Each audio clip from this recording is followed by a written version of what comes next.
Okay? Ang ako humanaman ta sa 7 days, no? Basta ako lang giingon, sir. Number 1, ang ways na to, always remember na the more ka magkulob, the more na siya musaka. So, dapat matulog ka na, kichay ulan. Yes. Hayang siya, dili po siya flat. Dapat naka-elevate. Another thing, dapat 4 hours before matulog, dili nakamuka. Dili ka pwede, sir, 2 hours before natulog na din ka. The more na noon siya sa taas imong acid, ay busog man ka, ang body mo, duma siya sa iyang job.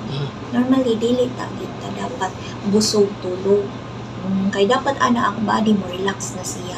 Di na siya mo di na siya mo create og acid, wala na siya i-digest, kaya mo off naman imong lawas. Karon dili mo off imong lawas. Kaya nagkaon man ka, busog ka, sige siya hyper-secrete og acid. So, the more hyper-secrete siya acid sa tabi, kahayang pa jud ka. Usapa ginagi mo acid. Okay?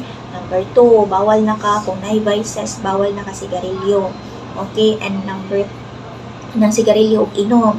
Number 3, bawal na jud kag lipas sa kaon. Dili pwede sir lipas ka kaon niya. Kaon man gani ka bultuhon. Siya pwede. Hindi na siya pwede sir. The more na noon. Small frequent meals kid ang best nga kanang diet for gastritis or kanang mga gastroesophageal reflux. Mga halang, bawal na ka.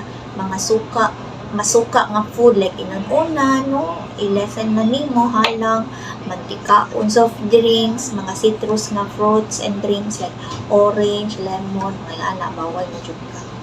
Okay? So, nara imong medication ha. So, manaman ka ato, 7 days ni pantoprazole, 1 capsule, 30 minutes before meal, which is breakfast. So, muna mo ka, jud ka. Next is Ribamipide Mucosta, 1 capsule 3 times a day ni sir after kaon. Dahil na po kay tambal before mo kaon. Ito, Pride Ganaton, 50 mg, 1 tab, 3 times a day before meals. Okay? So, kanin duha, 3 times a day. Pwede rin magdungan Pwede ra. Pwede ra na siya magdungan.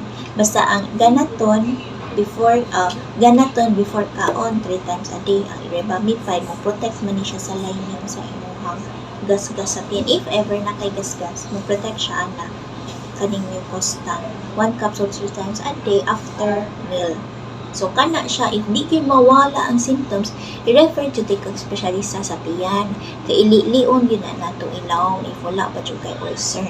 Kaya mo umanay for chronic ka ng GERD o risk mo ka to develop to develop ulcer. Okay? Kana bang naisa man?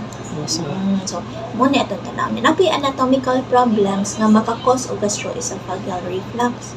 No, kanang gitawag na ito nga hiatal hernia.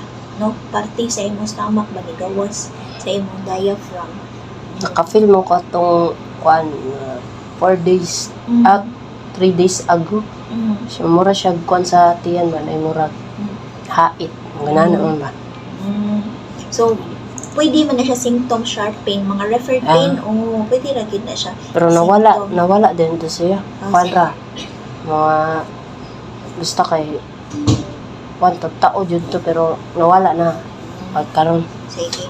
So muna last ni nato nga management 1 week kay kung dili ni siya mawala i-refer ti kag specialista gid sa tiyan. Tan-awon niya sa sulod if wala ba jud kay gas-gas, no? Once makit-an niya na po siya i-test for it like an infection, tawag na to H. pylori test para makabalo ta if wala ba ka ana. Kay naman tay mga infection sir nga makakos og ulcer. Mo nang gitawag nga H. pylori infection.